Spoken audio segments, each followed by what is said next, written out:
Bunlar da Ağdam sakinləri idi. Yəni erməni gəldi, açdı qapını bir əsgərindən. Dedi, o qızı aparacam. Haradasa 14-15 yaşında bir qız uşağı. Dedi, bugün atamın ad günüdür, o da ölüb. Aparam onun qəbrinin üstündə bu qızın başını kəsəcəm. Qurbanlıq qoyun, siz deyirsiniz, elə. Apardı da elə. Gətdi qanlı bıçağı da anasına göstərdi. Qızın başını atdı anasının üstünə. Belə şeylər, bilsin nə qədər olub elə. Kəsdilər, dorğadılar parça-parça. Apardılar, atdılar itlərə. İtləri atdılar. Bu necə qansız millətdir.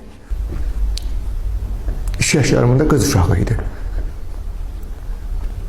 Bu gəlib, bunun ayaqqabısını bir tutanda atası sanıb da, atası kimi belə bir adam. Bir təpi ilə vurdu, atdı ora. Mən öz aranda nə qırıldaşdılar onlar da. Atdı göyə bıçağı soxdu belə. Avtomatın bıçağını. Çıxartdı, düşdü yeri arxasında o biri şərəfsiz vurdu. Hamınızı belə öldürəcəyik. Yenə apardılar.